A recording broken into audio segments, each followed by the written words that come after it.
नमस्कार, आप देख रहे हैं NIP न्यूज और मैं हूं आपके साथ ज्योति कनौजिया। आइए नजर डालते हैं खबर की ओर। एक बार फिर दिखा बलिया का बागीपन। हाउस अरेस्ट सूर्यभान सिंह ने पुलिस को चकमा देकर अखिलेश यादव के साथ धरने पर बैठे।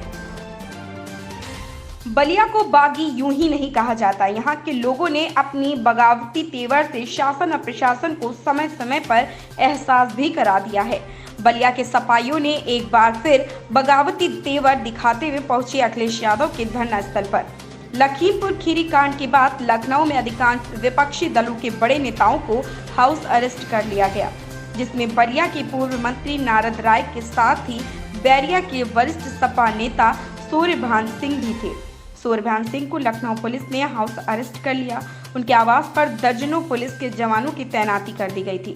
इसी बीच ज्यों ही सूर्यभान सिंह को जानकारी मिली कि उनके नेता अखिलेश यादव को पुलिस द्वारा हिरासत में लेकर इको गार्डन लखनऊ में रखा गया और वे धरने पर बैठ गए।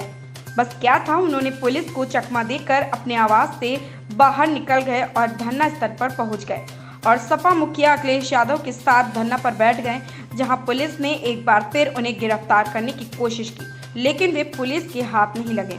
सूर्यभान सिंह ने बताया कि यह सरकार लोकतांत्रिक अधिकारों का हनन कर रही है। इस सरकार में किसानों की हत्या हो रही है और सरकार मौन है। उन्होंने घटना की निंदा करते हुए कहा कि इस किसान विरोधी सरकार को तुरंत इस्तीफा दे देना चाहिए। बलिया से ओम प्रकाश सिंह की रिपोर्ट। अभी मैं देखा आपके घर के बाहर और गाड़ी के अगल बगल 12-13 पुलिस वाले लगे हुए हैं। किन कारणों से लगे हैं, क्या आप बताएंगे? जी, कल लखीमपुर खीरी में अजय मिश्रा जी के लड़के के गाड़ी से हमारे कई किसान भाई रौंदे गए, जो शहीद हो गए। उनको मैं दिल से श्रद्धांजलि अर्पित करता हूं और दुख के साथ नमन करता हूं। देश में किसान ही एक ऐसा व्यक्ति है जिसके कारण सारे लोग जीवित हैं, और उन किसान भाइयों को इस तरह से प्रताड़ित करना, मौत के घाट उतारना, ये बहुत ही दुखद घटना है। कभी भी इस तरह का दर्दनाक स्थिति नहीं हुआ प्रदेश में, देश में। जो इस सरकार में, भाजपा सरकार में हो रहा है, किसानों की दुर्गति हो रही है। मैं अपने दल बल के साथ लखीमपुर खीरी में कल ही जाना चाह रहा था कि उन किसान भाइयों के घर पर अपनी दुख, अपनी संवेदना व्यक्त करूं, लेकिन रात में ही कल पुलिस प्रशासन घर के बाहर लग चुकी थी, जिसके कारण कई बार हम लोगों ने कोशिश किया निकलने का, लेकिन नहीं निकल पाए।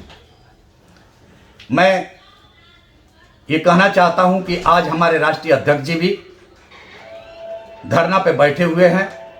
वहां भी हमने समाजवादी पार्टी के कार्यालय पर मैं जाना चाह रहा हूं, लेकिन पुलिस प्रशासन के लगने के कारण मैं नहीं जा पा रहा हूं।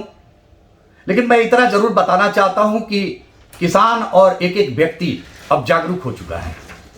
ऐसे निर्दयी सरकार को उखाड़ फेंकने का काम 2022 के चुनाव में तमाम जनता करेगी, क्योंकि साधु संत का काम सरकार चलाना नहीं है। साधु संतों का काम मठ में पूजा करना है, तपस्या करना है।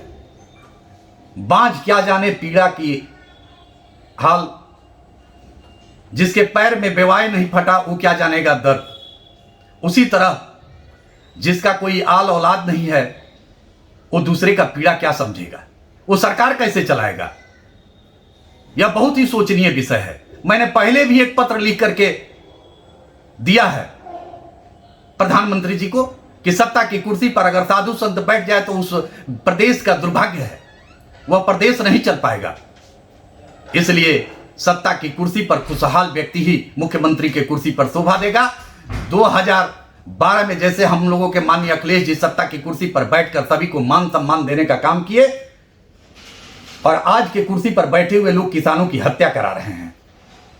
ऐसी दशा में 2022 में तमाम जनता सत्ता की कुर्सी पर अखिलेश जी को बैठाने का काम करेंगे, और इस घटना की घोर निंदा की जाती है और सबसे आग्रह किया जाता है कि इस आंदोलन को अधिक से अधिक जागरूक करके और सरकार को उखाड़ फेंकने का काम करें, और जो भी इस तरह का ज्यादती किया उसके खिलाफ दंडित से दंडित कार्रवाई हो। आने वाले समय में 2022 में जब माननीय मुख्यमंत्री की कुर्सी पर अखिलेश यादव जी बैठेंगे, उस समय एक एक किसान भाइयों के साथ न्याय किया जाएगा और उनको न्याय दिलाया जाएगा। इसी के साथ मैं देखता हूं, कोशिश करता हूं कि किसी तरह से भी मैं अपने राष्ट्रीय अध्यक्ष जी के आंदोलन में, उनके कार्यालय पर बैठे हुए आंदोलन में शामिल होकर के और समर्थन पुरजोर करूं और लखीमपुर खीरी में जाकर के अपने किसान भाइयों को दुख के घड़ी में संवेदना व्यक्त करूं, उनके साथ कंधे से कंधे मिलाकर खड़ा रहूं।